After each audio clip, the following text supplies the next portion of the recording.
러시아가 지금 서방에 있는 그 장군들이라든가 전략가를 놀라게 했는데 놀라게 했다는 것은 싸움을 잘한다가 아니라 너무 못한답니다.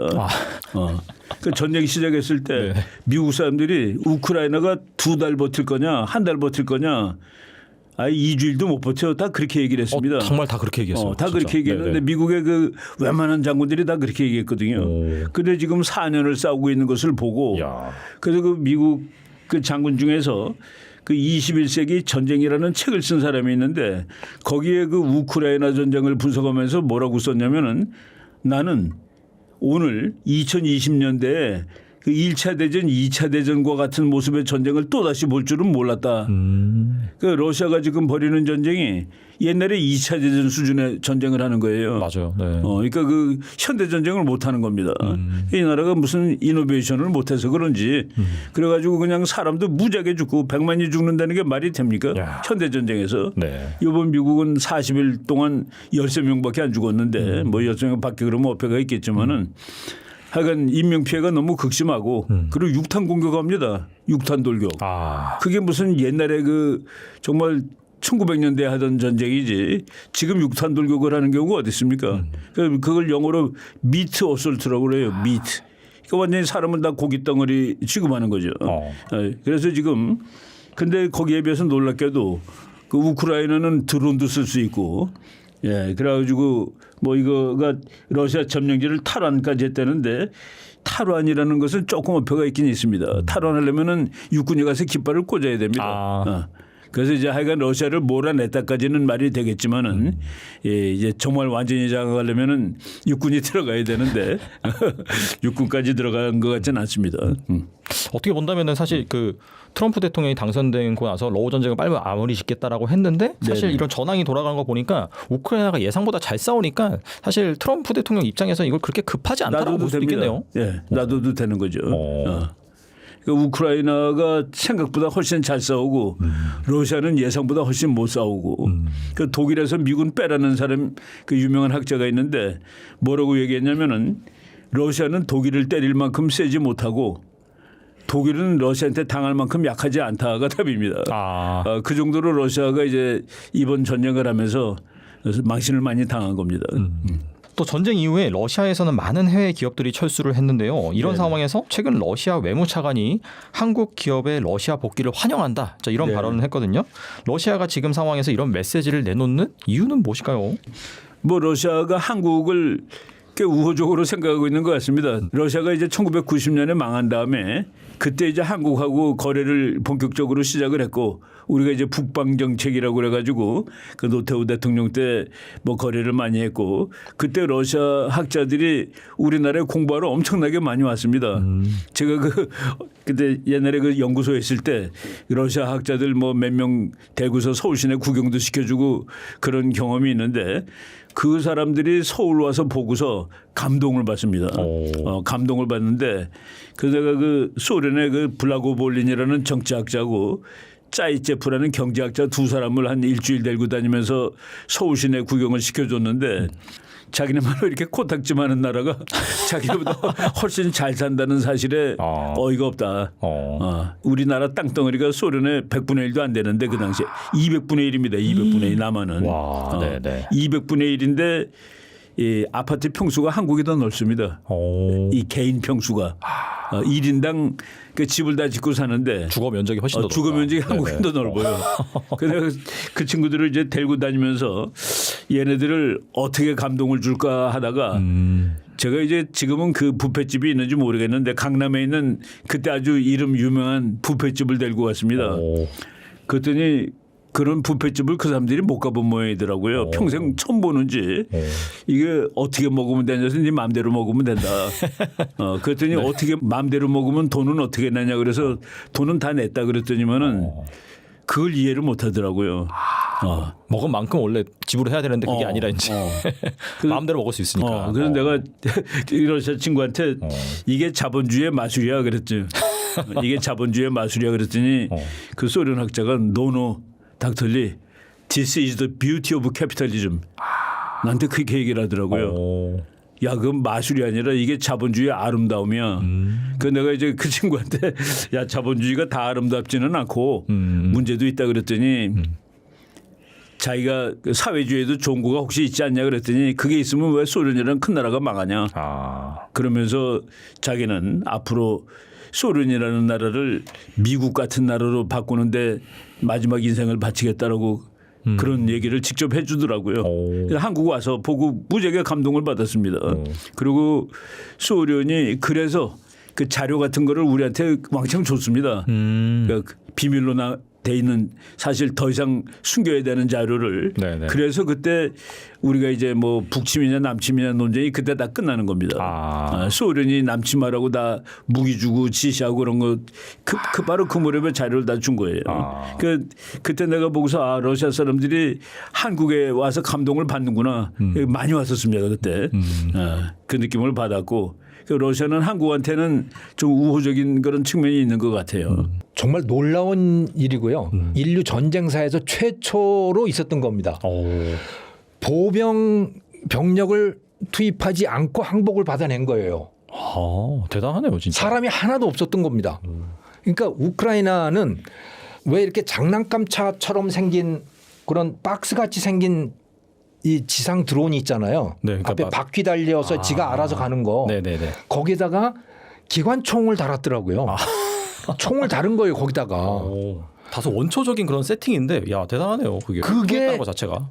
러시아 병사들이 숨어 있는 그 참호를 가서 돌격을 한 거예요. 돌격을 해가지고 막 떠 쏘고 이제 그러니까. 야, 영화에서 진짜 봤던 예, 일들이. 정말 SF 영화에 나오는 그 일이 벌어진 겁니다. 예. 그러니까 정말 기가 막힐 거 아닙니까? 러시아 병사들의 입장에서는 사람이 없고 그야말로 로봇이 온 거예요. 그러니까 로봇은 죽지도 않잖아요. 안 죽죠. 네. 예, 안 죽잖아. 그럼 어떻게 상대를 하겠어요? 그런데 드론이 온 거예요, 거기에. 무인 드론이 와서 항복해 방송을 하니까 항복을 한 겁니다. 야. 놀라운 일이 벌어지고 있는 거죠. 놀라운 일이 벌어지고 있는 거고 젤렌스키 대통령이 직접 그걸 발표를 한 거고. 네.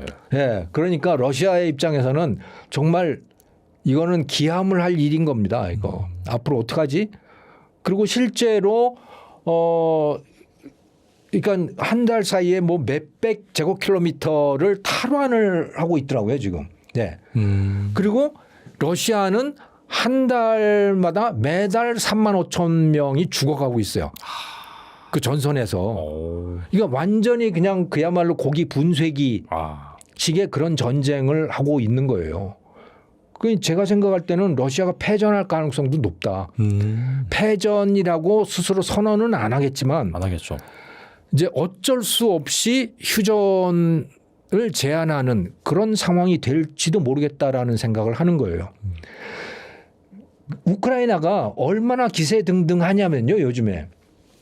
그 보셨잖아요. 뉴스에도 나오지 않습니까? 이란이 중동 그 산유국 걸프 국가들을 이제 드론으로 공격하고 미사일로 공격하니까 젤렌스키 대통령이 그 중동 국가들을 순방을 했잖아요. 맞아요. 네. 공개적으로 순방을 했습니다.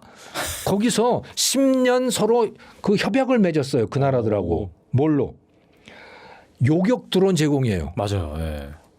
러시아가 독보적으로 갖고 있는 그 요격 드론 기술을 제공을 한 겁니다. 그래서 군사 자문단을 200명 넘게 파견을 해놨어요. 거기다가. 예, 수출을 하고 있는 겁니다. 지금. 우크라이나가 군사 기술을 수출하고 있는 거예요. 중동 국가들한테. 그 대신 석유 받는 거죠. 예. 그러니까 이게 그 러시아의 방산이 너무 급속하게 발전을 하고 있어서 놀라운 속도로 발전을 하고 있어서 정말 그들도 놀라고 나머지 나라들이 다 놀라고 있는 상황인 거고요. 완전히 환골탈태를 한 겁니다. 그 형편없는 우크라이나라는 나라가 그 몇 년 동안의 전쟁을 거치면서 네. 거기에 이제 그 벤처 생태계가 실리콘밸리보다 더 활발한 벤처 생태계, 방산 벤처 생태계가 만들어진 거예요. 그럴 수밖에 없었겠네요. 환경 자체가 그러다 보니까. 예. 근데 그게 매우 참 특이한 게 러시아도 전쟁을 하잖아요. 러시아에는 벤처 생태계가 만들어졌냐? No. 오. 아니에요. 그럼 러시아는 뭐냐? 거기 국영 기업이에요, 그냥. 아. 우크라이나는 어떻게 됐냐? 국영이고 뭐고 그런 게 없는 거예요. 그러니까 사람들이 그냥 자기 창고에서 뭐 드론 같은 거 뚝딱뚝딱 만들어서 그걸 가지고 그 군대에 가요. 우리가 이런 걸 만들었는데 한번 테스트 해보세요. 한번 써보시죠. 이런 식으로 해서 이 생태계가 만들어진 겁니다. 그러니까 매우 급격하게 무기들, 전투 시스템들이 매우 빠른 속도로 발전을 한 거고 정말 놀라울 속도로 발전을 한 겁니다. 그래서 이게 중동뿐만이 아니고 덴마크도 그렇고 영국도 그렇고 폴란드도 그렇고 이 우크라이나하고 그 나라들의 합작 무기 공장들이 급속도로 지금 만들어지고 있는 상황이에요. 예. 놀라운 일이 벌어지고 있는 거죠, 여기에. 예. 그래서 러시아는 아마 죽을 지경일 겁니다. 이거 그만둘 수도 없고 그만두면 정권이 흔들릴 가능성도 매우 높고 계속 하자니 병사들 그냥 다 갖다 죽이는 상황이 된 거고 그 병사 모집을 하기도 매우 어려워졌고 이제는 그래서 뭐 저 형무소 죄수들 갖다가 쓰기도 하고 뭐 저쪽 쿠바에서 뭐 아프리카에서 갖다가 쓰고 이러는데 이제 잘 충원이 안 되는 거예요. 우크라이나도 잘 충원이 안 되긴 하지만 거기 인구도 많지 않고 그런데 그걸 무인 무기로 지금 대체를 하고 있는 거거든요. 그러니까요. 러시아는 그게 잘 안 되는 겁니다. 그런 일이 벌어지고 있습니다. 그래서 앞으로 전쟁 우크라이나가 미래 전쟁의 모습을 결정할 수도 있겠다는 생각이 들어요. 지금 말 들어보니까 그 전 세계 그 방산 기업들이 다 그 우크라이나 파견 가가지고 조사하고 막 기술 보고 한다고 하더라고요. 진짜. 그렇죠. 지금 세계 최고의 이 벤처 방산 기업이 팔란티어잖아요. 네. 그 소프트웨어 기업. AI 전쟁 기계를 만드는 데가 이제 팔란티어 아닙니까? 팔란티어하고 우크라이나 기업하고 서로 합작을 했어요. 지금 이미 합작이 시작이 됐고 우크라이나에서 만들어지는 그 데이터들 전쟁 현장에서 만들어지는 또 관찰되는 그 데이터들을 팔란티어가 갖다가 소프트웨어 AI를 훈련시키고 뭐 하는 그런 일이 지금 이미 벌어지고 있는 거죠. 그리고 그 AI를 가지고 우크라이나가 전쟁을 하고 있는 겁니다 또. 예. 그리고 그것에 러시아 병사들이 지금 그러니까 전쟁 역사상 최초로 무인 부대에 항복을 한 상황인 거죠. 러시아가 유럽 내 우크라이나 드론 생산 시설을 잠재적 공격 대상이라고 언급을 했습니다. 네. 이 드론이 뭐 전장에서 핵심 전력으로 자리 잡으면서 생산 거점까지 러시아가 이제 타격한다 이렇게 경고를 한 셈인데 그만큼 좀 어떻게 본다면은 러시아가 이 우크라이나 드론이라든지 뭐 방금 말씀해주신 로봇 기술 이런 거에 상당히 좀 부담을 느끼고 있다라고 볼 수 있겠네요. 그럼요. 당연히 부담을 느끼고 아주 치명적인 골칫거리인 거죠. 그래서 어떻게 저걸 부시고 싶은데 부실 방법도 없는 거예요. 예. 요즘에 러시아의 미사일들이 우크라이나를 잘 뚫지를 못해요. 러시아 비행기가 우크라이나 상공을 못 뚫은 건 거의 처음부터 그랬었고 드론도 잘 뚫고 들어가질 못하는 거예요. 그래서 뚫고 들어가면 어디를 들어가냐면 민간 시설들을 갖다 타격을 하는 거. 방공망이 제대로 안 돼 있는. 예, 방공망 안 돼 있는 거를 타격을 하는 거지. 그래서 그냥 그거는 그야말로 홀로코스트, 그러니까 그 인명살상 이런 쪽이 민간인 살상 쪽 이런 거지. 군사 시설은 그렇게 안 돼요 이제. 네. 그러니까 러시아 입장에서는 아주 정말 죽을 맛인 건데 그래서 뭐라도 하긴 해야 되니까 그 다른 나라들을 위협을 하고 있는 거죠 말하자면. 예, 그래서 폴란드, 영국 뭐 이런 나라들에게 너희들 그 공장이 어디 있는지 나 다 알고 있어? 그래서 주소까지 다 공개를 했잖아요 거기에다가 다 공개를 하고 그래서 조심해라고 했는데 뭐 말은 하지 않았지만 거기다가 테러를 할 거야 또는 뭐 폭격을 할 거야 이런 위협을 가하고 있는 거죠. 하지만 내놓고 폭격은 못할 것이고 그렇게 되면 그거는 나토하고의 전쟁이 되기 때문에 그렇게 할 수는 없을 것이고 뭐 테러? 또 하이브리드 공격, 그러니까 이게 전쟁인지 아닌지 알 수 없는 뭐 그런 공격들이 있잖아요. 그런 거는 충분히 할 가능성이 있겠죠. 그럼에도 불구하고 저는 그거 효과가 없을 거라고 봅니다. 왜냐하면 그 주변 국가들의 입장에서도 우크라이나가 갖고 있는 노하우가 너무 귀한 거예요. 그렇겠네요, 진짜. 예, 왜 현장에서의 경험을 바탕으로 한 기술인 거고 다른 어떤 나라도 갖고 있지 않은 기술인 거고 그리고 무엇보다 가성비가 끝내주는 겁니다. 요격 드론 하나에 뭐 몇백 달러 그러니까 이 정도 네. 수준이에요. 이란산 그 공격 드론이 뭐 우리나라 돈으로 하면 한 3천만 원 이렇게 된다고 그래서 매우 그렇죠. 싸다 그러잖아요. 네네. 우크라이나산 요격 드론은 몇십만 원인 거예요. 그러니까 이란과 비슷한 공격 드론을 만들 돈이면 우크라이나는 요격 드론 그 비슷한 그런 드론들을 몇백 대 만들 수 있는 거죠. 야, 혁신이네요, 혁신. 정말 혁신입니다. 아니 뭐 패트리엇이나 뭐 천궁이 가성비 좋다고 해도 네. 10억 단위가 넘어가는데 그렇죠. 그거 비교를 하면은 요거 몇십만 원이에요. 와 거의 뭐 가성비가 1000대 1, 뭐 만대 1 이렇게 되네요, 진짜. 예, 그러니까 패트리엇 또는 천궁 하나 만들 거면 그런 요격 드론은 몇천 대 만들 수 있는 거죠. 야. 예. 그냥 하늘을 그냥 덮을 수 있는 거예요. 예. 참 그만큼 실전 경험이 중요하다라는 걸 알 수가 있네요, 진짜. 네, 그리고 그 벤처 생태계 혁신 시스템 이게 정말 중요하다.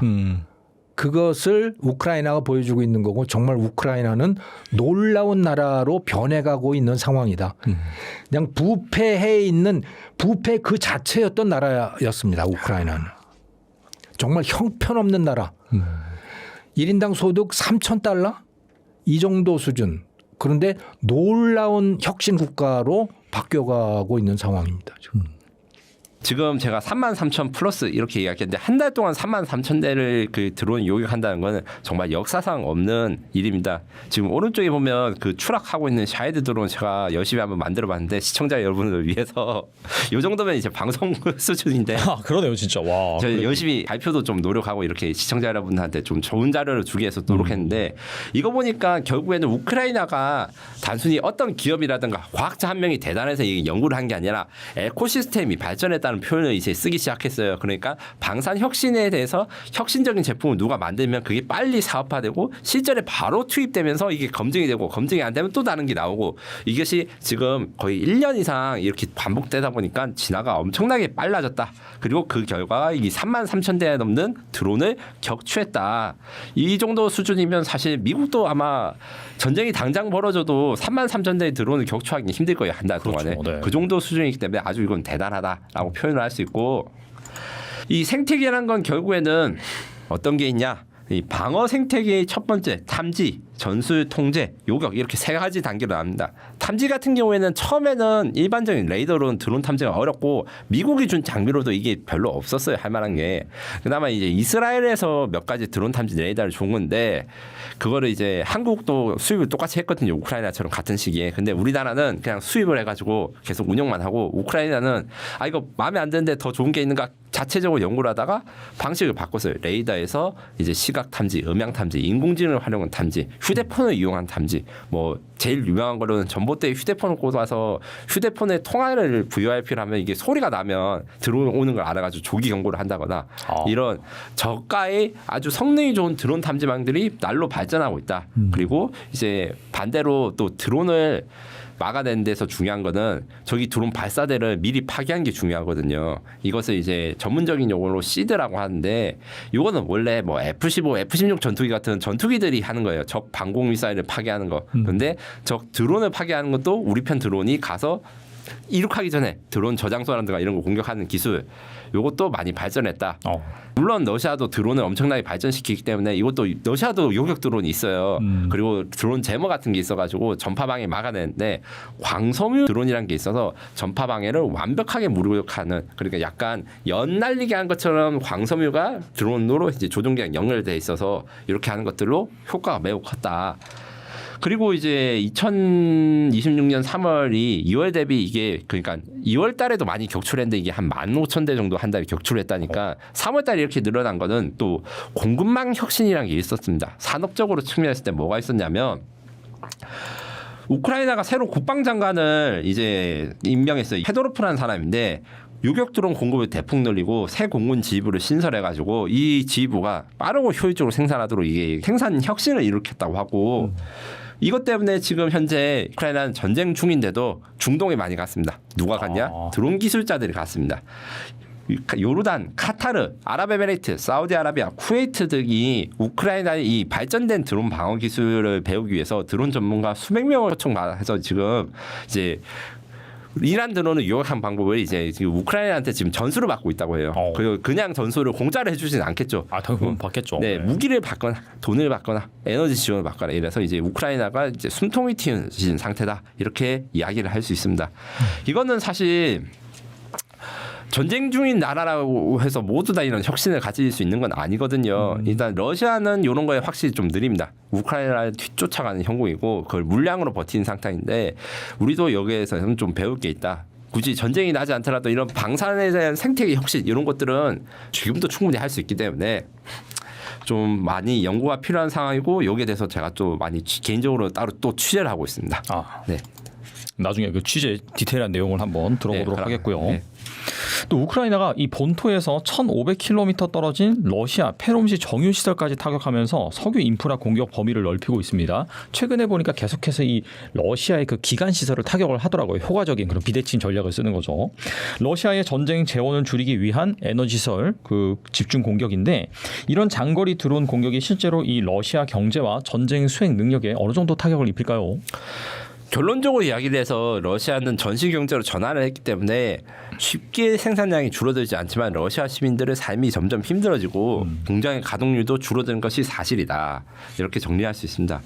페름이라는 러시아의 정유 시설이 있고 이게 우크라이나에서 1,500km 떨어진 거리인데 이거를 드론으로 연속 타격한 동시에 에너지 인프라를 계속적으로 공격하고 있다는 게 지금 말씀하신 내용인데 우크라이나의 전략적 목표는 러시아의 석유 수출 역량을 훼손해 가지고 전쟁 예산의 핵심 축인 에너지 수입을 줄이는 겁니다. 3월 달이 우크라이나한테는 매우 잔인한 달이었어요. 왜냐? 이란 전쟁이 일어나니까 트럼프가 러시아 에너지 수입에 대해서 제한 조치를 풀어버려서 러시아가 에너지 수입이 급증했고 요거를 이제 좀 지렛대를 삼아서 좀 전쟁에서 유리하게 가려고 막대하게 공격을 퍼부었다는 상태였거든요.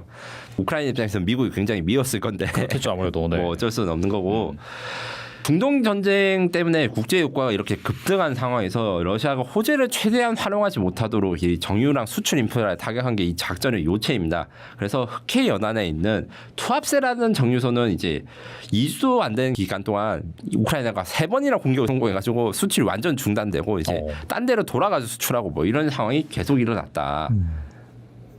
그리고 이제 드론 공격이 러시아 내 연료 생산에 타격하는데 실제적으로 효과가 벌어지고 있어서 러시아의 휘발유라든가 이제 자동차를 사는 기름값이 올라가고 있는 것도 사실이라고 합니다. 그리고 러시아 입장에서는 많은 전쟁 비용과 무기를 다 우크라이나 전선에 투입을 해야 되는데 우크라이나가 지금 공격한 게 1,500km 밖에 있는 표적을 공격했다 했잖아요. 그러면 후방에도 방어 기술을 세워야 되고 병력도 세워야 되고 이게 분산이 됩니다.